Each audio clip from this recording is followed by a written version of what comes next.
घड़ी का इशारा 9 बज चुके हैं और नेशन एट 9 में मैं पूजा मोहन पांडे आप तमाम लोगों का स्वागत करती हूँ।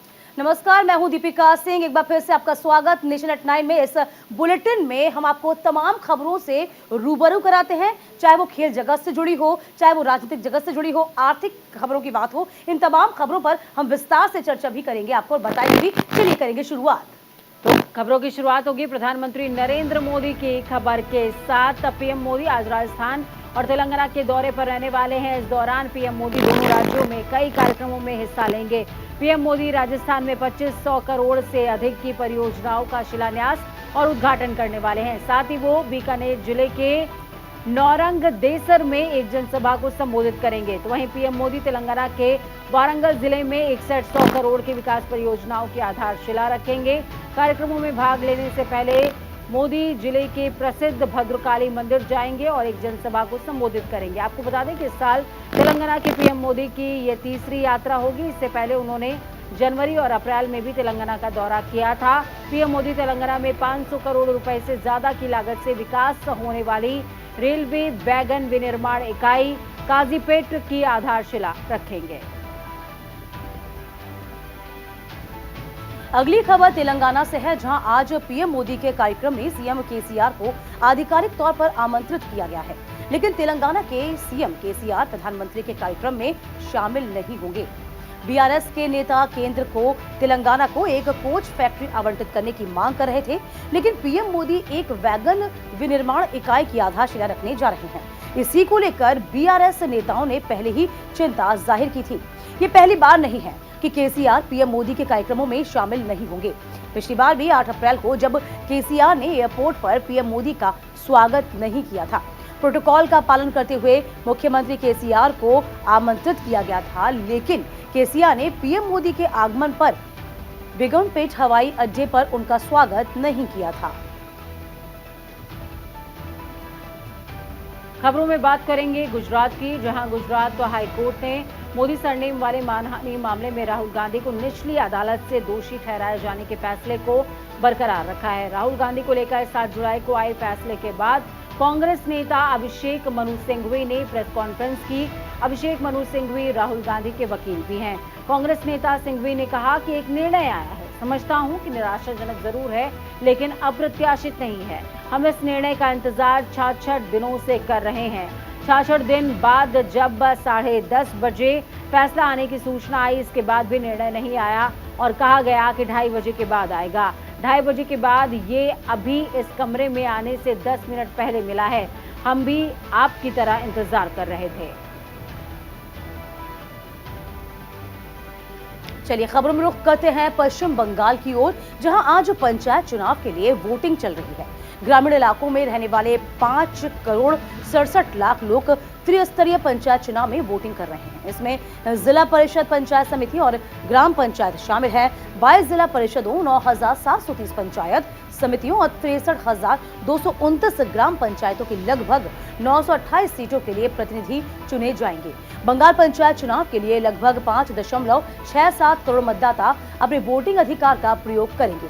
वोटिंग से ठीक पहले एक बार फिर से बंगाल में हिंसा हुई, इसमें 2 लोगों की मौत हुई है। वहीं बीजेपी ने चुनाव के पहले टीएमसी पर बूथ कैप्चरिंग का भी आरोप लगा दिया है। अधिकारियों के मुताबिक राज्य में चुनावी संबंधी हिंसा में अभी तक 16 लोगों की मौत हो गई है। आपको बता दें कि पंचायत चुनाव के दौरान निष्पक्ष मतदान के लिए केंद्रीय बलों को तैनात किया गया है। अगली खबर पूर्वोत्तर राज्य असम से, जहां राज्य में हो रहे परिसीमन पर कांग्रेस अध्यक्ष मल्लिकार्जुन खड़गे ने कड़ी आपत्ति जताई है। उन्होंने कहा कि इसके लिए सभी की स्वीकृति और आम सहमति जरूरी है।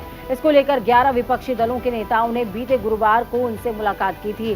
कांग्रेस समेत असम के 11 राजनीतिक दलों के नेताओं ने असम के लिए परिसीमन से जुड़े मसौदे पर सवाल खड़े करते हुए दिल्ली में प्रदर्शन किया। उन्होंने चुनाव आयोग को ज्ञापन सौंपकर अपनी आपत्तियां भी जताई हैं।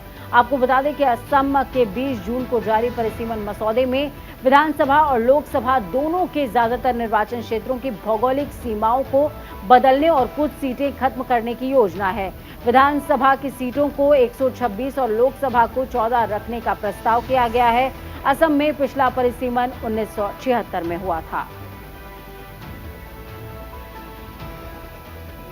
अगली खबर महाराष्ट्र से है, जहां पर एनसीपी अध्यक्ष शरद पवार 8 जुलाई को एक दिवसीय दौरे पर नासिक जाएंगे। शाम 4 बजे योला में बैठक में शामिल होंगे। महाराष्ट्र एनसीपी के मुख्य प्रवक्ता महेश तापसे शरद पवार 8 जुलाई को छगन भुजबल के चुनाव क्षेत्र येवला में अपनी सभा करेंगे। बाकी जलगांव, धुले और नंदुरबार के कार्यक्रमों को फिलहाल पोस्टपोन कर दिया गया है। वहीं कानूनी लड़ाई लड़ने की तैयारी में भी शरद पवार को करनी है। इसके बाद वे आगे भी कई दौरे करेंगे। अगली खबर उत्तर प्रदेश से, जहां सीएम योगी आदित्यनाथ ने बीते दिन वाराणसी में पीएम मोदी का स्वागत करते हुए उन्होंने कहा कि प्रधानमंत्री नरेंद्र मोदी विकास और विरासत की नई श्रृंखला जोड़ने काशी आए हैं। योगी ने कहा कि काशी और काशीवासी प्रधानमंत्री मोदी की आत्मा में बसते हैं। काशी में वाजिदपुर में प्रधानमंत्री द्वारा 12,000 करोड़ रुपए की अधिक परियोजनाओं के उद्घाटन और शिलान्यास के मौके पर सीएम ने प्रधानमंत्री का स्वागत करते हुए कहा है कि पीएम मोदी की आत्मा में काशी और काशीवासी बसते हैं। यही वजह है कि वैश्विक और अंतर्राष्ट्रीय स्तर पर व्यस्तता के बावजूद प्रधानमंत्री अपनी काशी में आने का मुंह नहीं छोड़ पाते। साथ ही उन्होंने ये भी कहा कि शंघाई सहयोग संगठन की ओर से भी 2022 और 23 में काशी को दुनिया की सांस्कृतिक राजधानी के तौर पर मान्यता मिली है। खबरों में बात राजस्थान की करेंगे, जहां पर बीते दिन मुख्यमंत्री अशोक गहलोत ने जन कल्याणकारी योजनाओं के लाभार्थियों के लिए एक जन सम्मान वीडियो कॉन्टेस्ट शुरू किया है। इसमें रोज पुरस्कार दिए जाएंगे। इसमें भाग लेने का मौका आम लोगों को मिल सकेगा। जन सम्मान वीडियो कॉन्टेस्ट में हर रोज 3 पुरस्कार दिए जाएंगे। पहला पुरस्कार 1 लाख रुपए का होगा, दूसरा पुरस्कार 50,000 रुपए का, तीसरा पुरस्कार 25,000 रुपए का। इन तीनों पुरस्कारों के अलावा हर दिन 1,000 रुपए के 100 प्रेरणा पुरस्कार भी दिए जाएंगे। उन्होंने कहा कि महंगाई राहत कैंप के जो 15 लाख परिवार रजिस्ट्रेशन में रह गए हैं, उनको जोड़ने का काम भी इस प्रतियोगिता के जरिए होगा। अब बात होगी उत्तराखंड की, जहां बीते दिन मुख्यमंत्री पुष्कर सिंह धामी की अध्यक्षता में कैबिनेट की बैठक हुई है। 16 प्रस्तावों पर मुहर लगी। प्रदेश के स्कूलों में कर्मचारियों की कमी को दूर करने के लिए आए शिक्षा विभाग के प्रस्ताव पर अब मुहर लग गई है। विद्यालय शिक्षा विभाग की ओर से कैबिनेट में 2,367 पदों पर चतुर्थ वर्गीय कर्मचारियों की नियुक्ति का प्रस्ताव भेजा गया था। इन पदों पर आउटसोर्सिंग के माध्यम से नियुक्ति की प्रक्रिया को पूरा कराया जाएगा। इस संबंध में धामी सरकार की कैबिनेट की हरी झंडी के बाद अब आगे प्रस्ताव का काम शुरू होगा। उत्तराखंड मंत्रिमंडल ने भूमि पर आवंटित यानी कि आपको बता दें कि अतिक्रमण निषेध अध्यादेश 2023 लाने के प्रस्तावों पर भी अपनी मुहर लगा दी है। इस प्रस्ताव में मसूरी स्थित जॉर्ज एवरेस्ट स्टेट से एरो स्पोर्ट्स गतिविधियों के संचालन और गंगा नदी के किनारे 5 किलोमीटर के गलियारे में केवल प्राकृतिक खेती करने की बात भी कही गई है। साथ ही बैठक में 3 मुफ्त सिलेंडर्स को भी जारी रखने का फैसला किया गया है। खबरों में रुख करते हैं छत्तीसगढ़ की ओर, जहां आगामी चुनावों के लिए कांग्रेस ने कमर कस ली है। तो वहीं चुनावी आगाज के लिए सीएम भूपेश बघेल और उप मुख्यमंत्री टीएस सिंहदेव आज अंबिकापुर के दौरे पर जाएंगे। एक दिवसीय इस प्रस्तावित दौरे में एक और जहां मुख्यमंत्री उप मुख्यमंत्री के साथ साथ राजमाता देवेंद्र कुमारी सिंहदेव मेडिकल कॉलेज और गांधी स्टेडियम में नवनिर्मित इंडोर स्टेडियम का उद्घाटन करेंगे। साथ ही आपको बता दें कि कलेक्ट्रेट परिसर में स्थित छत्तीसगढ़ महतारी की प्रतिमा का अनावरण भी करने वाले हैं। इसके साथ ही सीएम कांग्रेस के संगठनात्मक कार्यक्रम बूथ चलो अभियान की भी शुरुआत करेंगे। बूथ चलो कार्यक्रम की शुरुआत के चलते कार्यकर्ताओं की एक कार्यशाला राजमोहिनी भवन में होगी। खबरों में रुख करेंगे अब दिल्ली की ओर, जहां पर आम आदमी पार्टी के नेता और पूर्व डिप्टी सीएम मनीष सिसोदिया, उनकी पत्नी और अन्य की 52 करोड़ रुपए से अधिक की संपत्ति जब्त किए जाने के ईडी के बयान के बाद आम आदमी पार्टी ने तीखी प्रतिक्रिया दी है। आप नेता और दिल्ली सरकार में मंत्री आतिशी ने कहा है कि बीजेपी ने मनीष सिसोदिया को बदनाम करने के लिए झूठ का नया पुलिंदा तैयार किया है। ईडी के अपने दस्तावेजों के मुताबिक मनीष सिसोदिया के पास केवल 81 लाख रुपए की संपत्ति है। इसमें बैंक खाते में 11,50,000, 5 लाख रुपए का एक फ्लैट और एक 65 लाख रुपए का फ्लैट शामिल है। ये भी कहा गया कि मनोज सिसोदिया की कुल संपत्ति जी के रिकॉर्ड के अनुसार 81 लाख रुपए है। इसमें भी 2 ऐसे फ्लैट्स हैं जो एक्साइज पॉलिसी आने से पहले के हैं। इससे साफ हो जाता है कि केंद्र की मोदी सरकार मनीष सिसोदिया को बदनाम करने की कोशिश कर रही है। अगली खबर मध्य प्रदेश से, जहां आज सिधी मामले में कांग्रेस की जांच कमेटी अपनी रिपोर्ट सौंपने वाली है। आदिवासी युवक पर पेशाब करने वाले बीजेपी नेता प्रवेश शुक्ला पर तलवार लटक रही है। पक्ष और विपक्ष दोनों प्रवेश शुक्ला के खिलाफ कड़ी कार्रवाई की मांग कर रहे हैं। इसी बीच सिधी मामले में कांग्रेस ने जांच कमेटी बनाई। इस मामले की जांच कांग्रेस की 5 सदस्यीय कमेटी करेगी।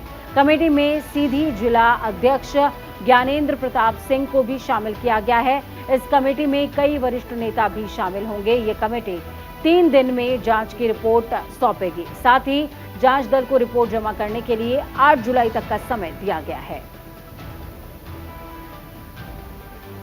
चलिए बात होगी कर्नाटक की, जहां पर बीते दिन मुख्यमंत्री सिद्धारमैया ने वित्त वर्ष 2023 और 24 के बजट में चुनावी गारंटी पूरा करने के लिए सालाना 52,000 करोड़ रुपए का प्रावधान करने का ऐलान किया। उन्होंने इससे 1 करोड़ 3 लाख परिवारों के लाभान्वित होने की उम्मीद भी जाहिर की है। वित्त मंत्रालय का प्रभार रखने वाले सीएम सिद्धारमैया ने विधानसभा में वित्त वर्ष 2023 और 24 के लिए 3.27 लाख करोड़ रुपए का बजट पेश किया है। उन्होंने कहा है कि चुनावी वादों को लागू करने से राज्य सरकार हर एक परिवार को हर महीने 4,000 से लेकर 5,000 रुपए तक की अतिरिक्त वित्तीय मदद पहुंचा पाएगी। सिद्धारमैया ने विधानसभा में रिकॉर्ड 14वीं बार बजट पेश करने का रिकॉर्ड बनाया। इसके पहले पूर्व मुख्यमंत्री रामकृष्ण हेगड़े ने 13 बार बजट पेश किया था।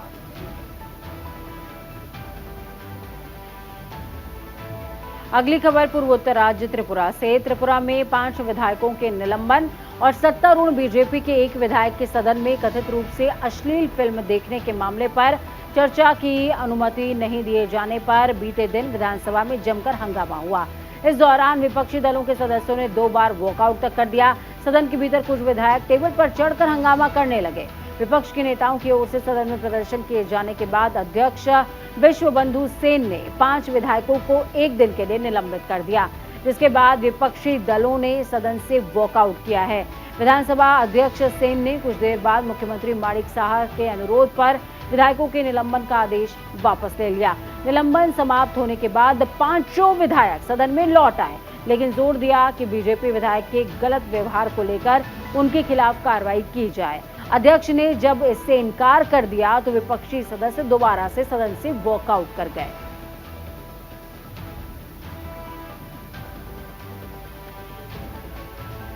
अगली खबर हिमाचल प्रदेश से है, जहां निजी स्कूलों में पढ़ाई कर रहे करीब 2800 विद्यार्थियों की फीस प्रदेश की सुखविंदर सिंह सक्खू सरकार चुकाएगी। आर्थिक तौर पर कमजोर वर्ग के इन विद्यार्थियों की फीस के भुगतान के लिए प्रारंभिक शिक्षा निदेशालय ने कमेटी गठित की है। 31 जुलाई तक पहली किस्त और 31 जनवरी 2024 तक दूसरी किस्त, अंतिम किस्त निजी स्कूलों को जारी होगी। शिक्षा का अधिकार अधिनियम के तहत आर्थिक तौर पर कमजोर वर्ग के 25% विद्यार्थियों को निजी स्कूलों में दाखिला देना अब अनिवार्य है। कमेटी में अधीक्षक ग्रेड 1 और अनुभाग अधिकारी को सदस्य बनाया गया। हर जिले में ये 3 सदस्यीय कमेटी निजी स्कूलों की ओर से फीस की मांग को लेकर पेश किए जाने वाले दस्तावेजों की भी जांच करेगी। निजी स्कूलों को बैंक खातों के माध्यम से फीस लौटाई जाएगी। खबरों में बात करते हैं झारखंड का, जहां सीएम सोरेन की परिकल्पना अब साकार होने लगी है। झारखंड की पंचायतों में अब दवा दुकानें खुलेंगी। सीएम ने राज्य के हर एक जिले की प्रत्येक ग्राम पंचायत में ग्रामीणों को दवाइयां सफलतापूर्वक उपलब्ध कराने के लिए दूर दूर तक गांव में कम से कम एक दवाखाना दुकान की स्थापना के निर्देश दिया है। इसके चलते अब तक पूरे राज्य में दवा दुकान के लिए 543 दुकानें स्वीकृत हो चुकी हैं। साथ ही सीएम ने कहा कि झारखंड एक आदिवासी बाहुल्य राज्य है, जिसमें समय से इलाज की सुविधा के साथ साथ दवा की उपलब्धि भी जरूरी है। समय पर दवा न मिलने की स्थिति में कई लोग गंभीर रूप से बीमार हो जाते हैं। इसलिए इस स्थिति से निपटने के लिए राज्य की पंचायतों में दवा दुकान खोलने का निर्देश दिया गया है।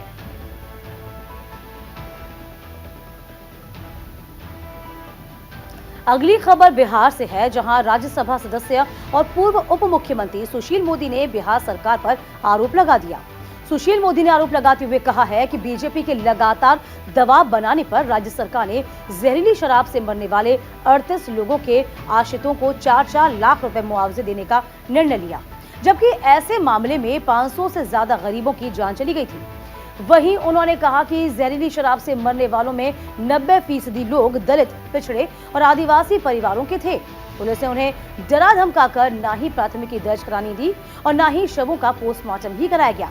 इसी के साथ सुशील मोदी ने सीएम नीतीश कुमार से अपील की कि शराबबंदी कानून के तहत जो 4 लाख से ज्यादा मुकदमे दर्ज किए गए हैं, उन्हें वापस लेकर एक बार फिर सबको आम माफी मांगनी चाहिए। खबर हरियाणा से है, जहां आज बीते दिन मुख्यमंत्री मनोहर लाल की अध्यक्षता में मंत्रिमंडल की बैठक हुई। बैठक में विधुर व्यक्तियों और अविवाहित पुरुषों, साथ में महिलाओं को वित्तीय सहायता उपलब्ध कराने को मंजूरी मिली है। आपको बता दें, मुख्यमंत्री की ओर से 6 जुलाई को ही इस संबंध में घोषणा की गई थी। घोषणा करने के 24 घंटे के अंदर ही मंत्रिमंडल की बैठक में इस फैसले पर मुहर भी लगा दी गई।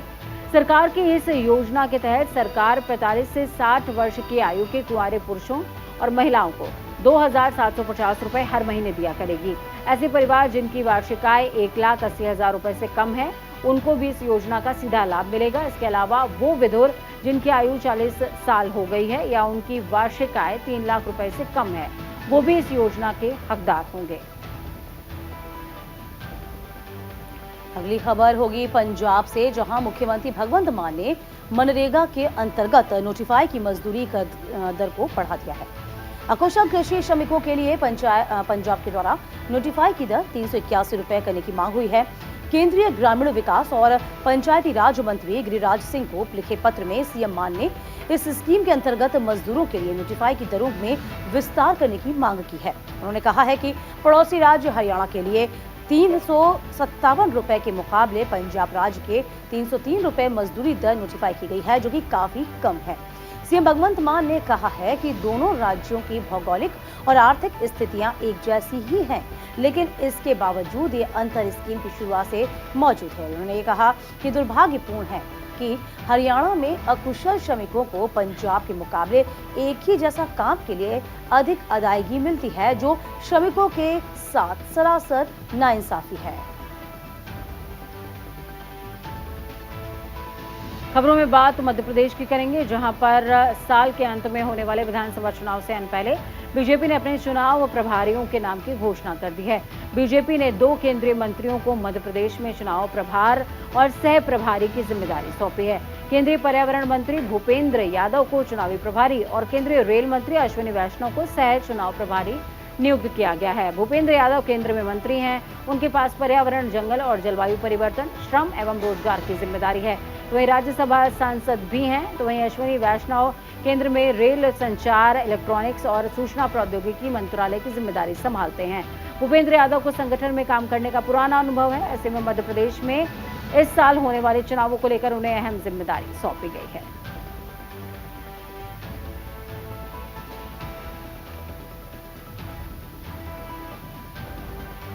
बिल्कुल पूजा, याद होगा आपको जिस तरीके से संगठन में बदलाव की सुगबुगाहट तेज हो गई है, और यूं कहा कि वीसी शर्मा पर पहले आपको याद होगा कि वीसी शर्मा जो कि मध्य प्रदेश के वो यूं कह सकते हैं कि अध्यक्ष रहे हैं बीजेपी के, उन पर पहले से तलवार लटक रही थी। उनकी जो कार्यशैली है वो बीजेपी को उतनी रास नहीं आई थी, और यही एक वजह है कि भूपेंद्र यादव को अब कमान सौंपी गई। बिल्कुल, तो 2024 के एजेंडे में और 2023 के विधानसभा एजेंडे पर बीजेपी जुटी हुई है। ग्रास रूट लेवल पर लगातार काम कर रही है। वक्त यहाँ पर छोटे से ब्रेक का। ब्रेक के उस पार खबरों का सफर लगातार जारी। बने रहिए न्यूज इंडिया के साथ, क्योंकि हम हैं राष्ट्र की आवाज। नमस्कार।